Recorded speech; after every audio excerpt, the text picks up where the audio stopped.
And we're back live for another episode from the Dumb Jocks podcast. And as you guys can see from the title, we're going to be talking about some money today. And it's not going to be a super long episode because business is booming, right? I'm already going to give you guys a little bit of a spoiler alert, right? Things are looking great, but we're going to go through the different parts of it, should we say, and see what we can really peel out. Because it's been a great time for sports already. The seasons are just getting started. College football is just getting going. And before we get really into like what we're going to talk about, I got to talk about the people that are actually here for us, Telson Tequila.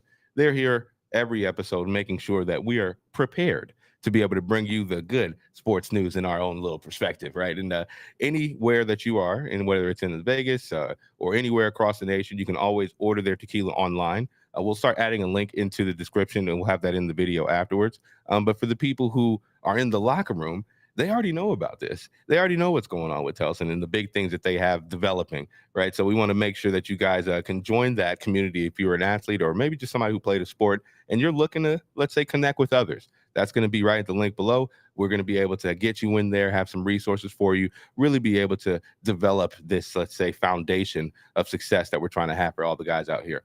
And not to really say further ado, we're going to really get into what's really going on right now. So if you haven't been paying attention, the sports world has just started getting fired up, right? The F1 season's right back from summer break. They just had a couple races. The college football season, that got rolling on a big start, right? I'm telling you, man, the games have been amazing. We just had one out here in Vegas. It was USC out here playing a crazy game versus LSU. A lot of people have been talking a lot of smack, right? They were saying like Caleb Williams, he left USC. They don't know if they're really going to be able to stand, especially going against an SEC team. You know how the SEC rolls. Of course I do, because I roll with the Tide. But it was such a game, man. I had to go back and watch some of the replays. You know, nobody watches replays on games anymore, but that game was crazy, including the one-handed catch my man made, and he's definitely got a contract off of that itself. He possibly got some NIL deals off of that, if you know what I mean.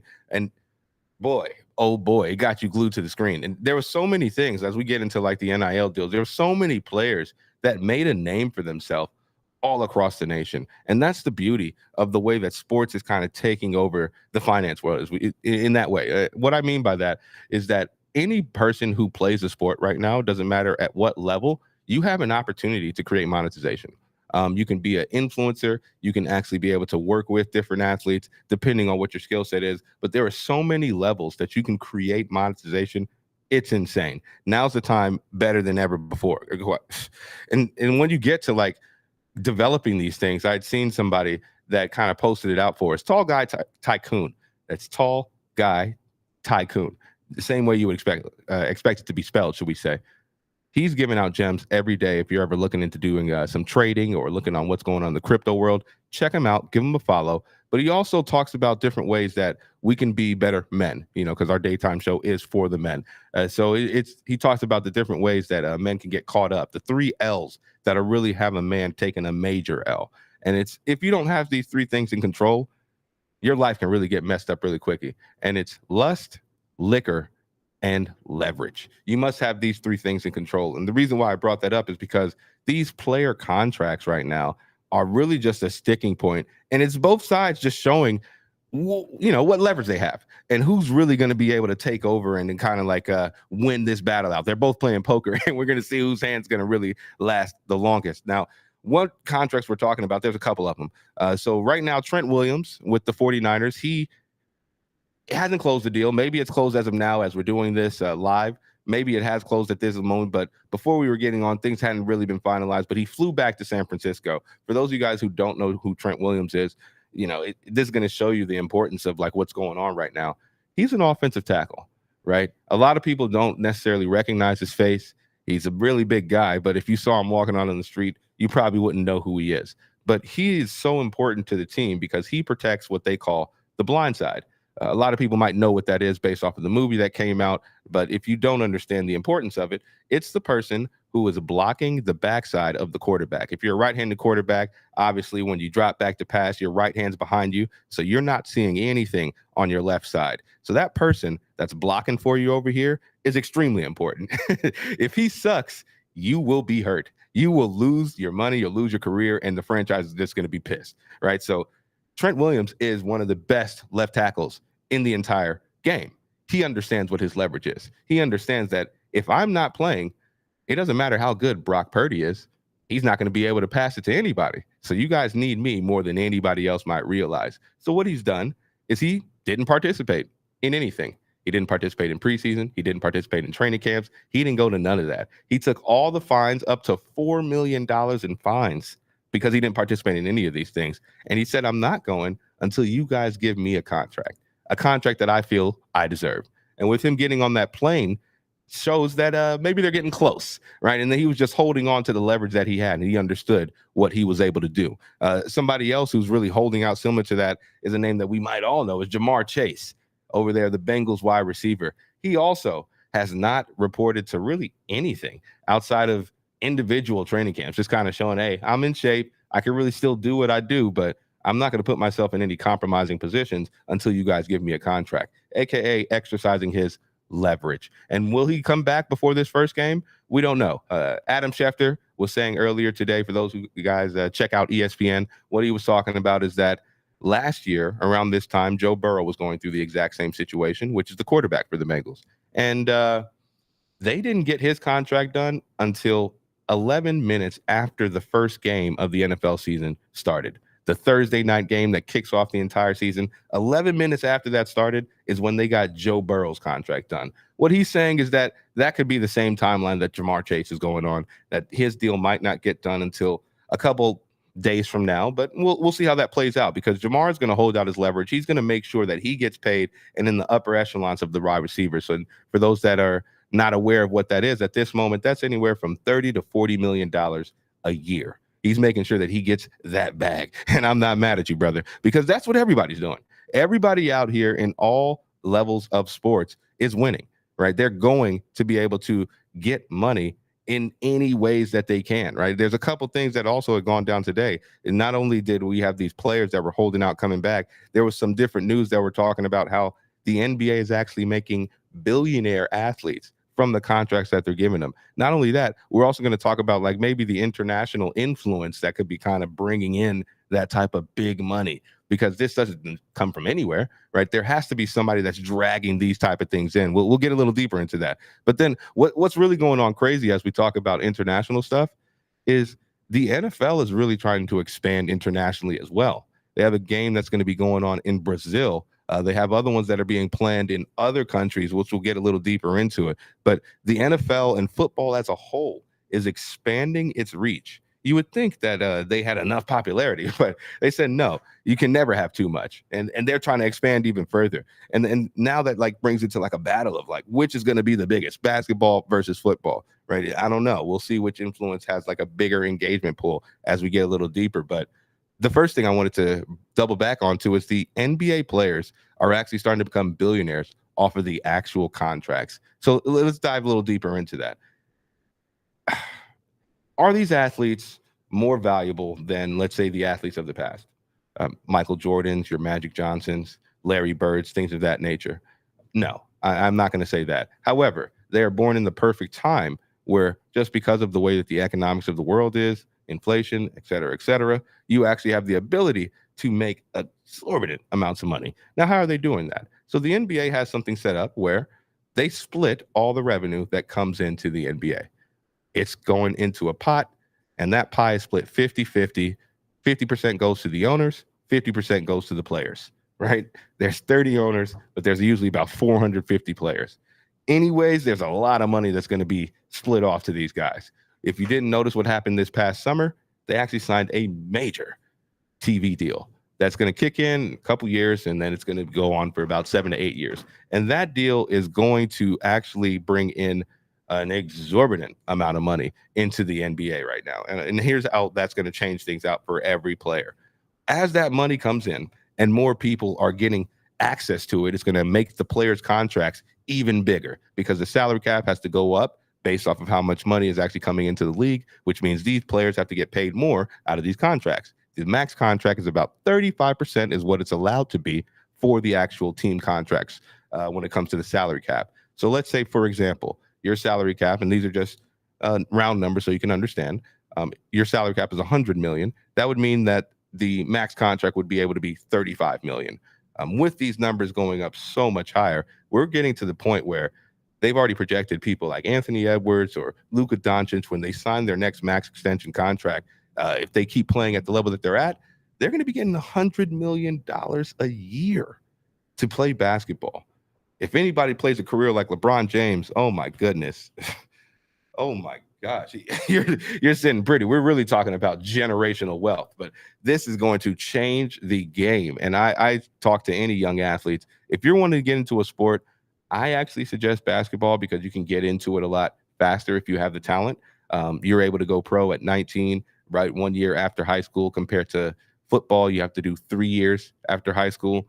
You're putting a lot more wear and tear on your body when you're talking about football. But these are just my own personal preferences. Do with it as you please and really go with whatever your skill set is. But that basketball game is really getting crazy and it's taken over. We already know the Dream Team took that to the moon internationally. China is a big market, and all of Asia, quite honestly, is a big market when it comes to basketball and being able to have a lot of pool engagement. So they're trying to tap into the influential market, right? But you're seeing people like Saudi Arabia starting to use their international influence to play a political game. They're starting to use sport as a way to, let's say, clean up their reputation.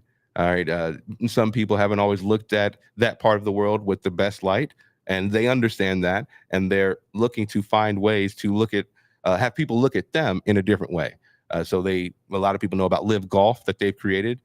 You've now seen how Cristiano Ronaldo is now playing soccer in that region for a crazy contract because they have a lot of money to spend. But don't be surprised if they start dipping their toes into these other major sports, because they know that's where the major engagement is, and they're just waiting on the right opportunities to be able to tap into the market. And it's going to be big. It's going to be huge, as Donald Trump would say. It's going to be massive. And through that process, you're probably going to see something that's going to never been done before when it comes to those different sports. So we'll see how that influential market really comes in. But as we talk about international stuff, this game in Brazil, now this is really interesting. This is really interesting because I was checking it out. I got to look into what other people are thinking when it comes to these different topics. And I personally thought it was going to be crazy to have a game in Brazil, like crazy good, right? They are great people. I mean, my family's Guyanese, so it's right above Brazil. Obviously, I have an affinity for them, but my gosh, I thought that would be insane. They got the huge soccer fans that are already wild.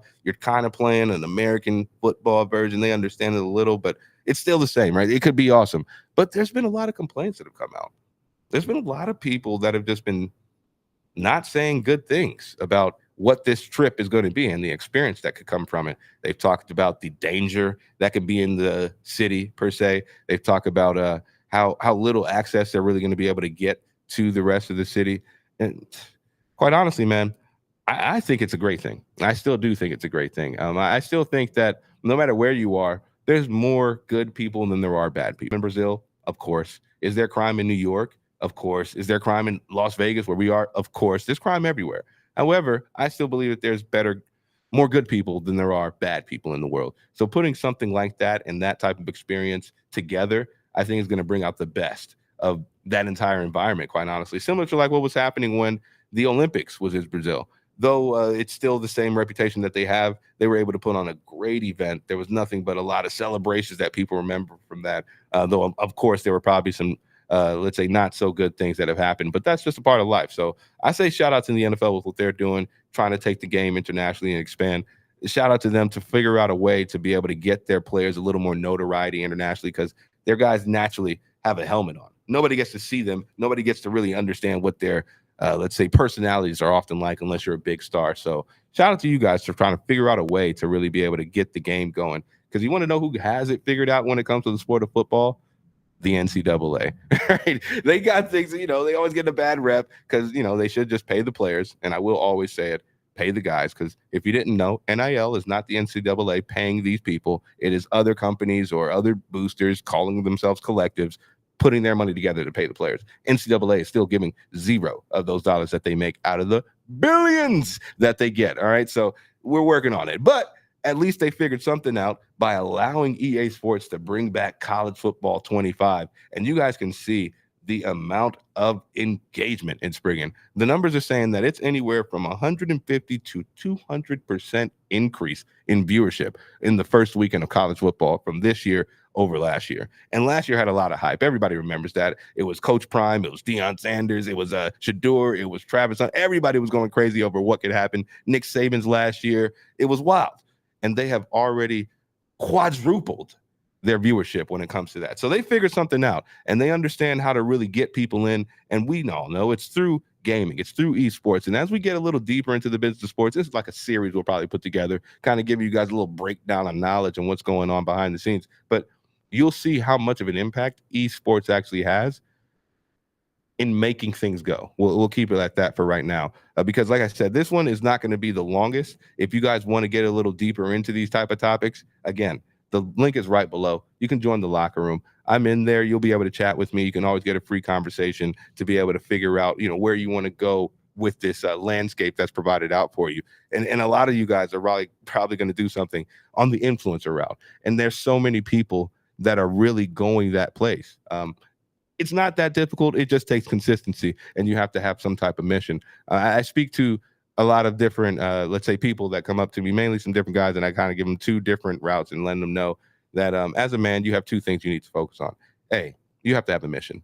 You have to have some type of focus that you are moving towards, that you wake up every day knowing that this is what I am trying to do for the greater good, not just for yourself. But then B, you have to have a brotherhood of different guys that also have a mission that you can, let's say, communicate with, to be able to understand when you're fucking up, when you're not, and what you got to do to be able to stay in line. Because nobody's perfect. We all need each other, and being able to have different men that understand the male's experience when you're trying to be successful, helping you guide yourself through that path, it's what you need in life. And let's say with these influencers, a lot of these people don't necessarily have their path. They don't have their mission. They don't know what they would use that platform for, and that might keep them from growing, quite honestly. But there is a lot of room to be able to grow right now in the influencer space. Just this past weekend, we had D Frigga out here in Vegas shutting down the outdoor courts. He brought out Dwight Howard out to the outdoor courts out here in Vegas, and they were balling on these boys, right? So there's a lot of room for people to be able to grow, use your connection. Who knows? You might see me back on the court someday. I could still grab him with two hands. Don't play with me. For those who know, right? So there's the basketball influencer side, right? But then also you got the football influencers, let's say, space. I haven't seen many people trying to walk into the market that Destroying has left very vacant. He was doing something that a lot of other football influencers haven't continued, being able to do the exact same thing as these basketball influencers are let's say, putting together. When you step out to a street court, it's a free place. Everybody can meet up. Football influencers can do the exact same thing. Destroying gave you guys the model. I'm waiting for some of you guys to step up. He was a punter, and he's over here having wide receiver kick, camps and football quarterback camps and other ways that everybody can get involved. What are you doing? Right? Get off your ass and get something together. Find a way to help the community. Right? And off of that, that's kind of like where we want to really just start bringing it down, because I've given you guys a little bit of sauce. Again, the people who are really going to be getting more into it, you come out and join the locker room, and you're probably wondering, like, man, that was one of the shortest ones that we've had. You're absolutely right.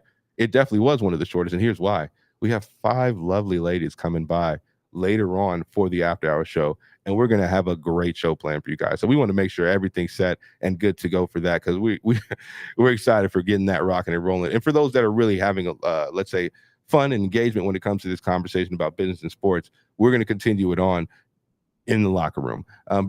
With this, though, what I want to kind of leave everybody with is one simple thing, the same thing that kind of leave to our guests when we have that conversation, bringing them into these topics, just something that we want to leave with you guys. We brought it up a little earlier, but I want to make sure that everybody hears this one pretty clearly, that the principles of success are universal.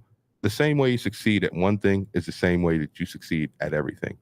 So be intentional in how you move in your life, and make sure that you're taking your life serious. All right. This is Key, making sure that you guys are getting the knowledge, showing that dumb jocks aren't so dumb, and we got a little bit of things to say here. We'll be back a little bit later, a couple hours, making sure I'm looking at my watch that I don't have on.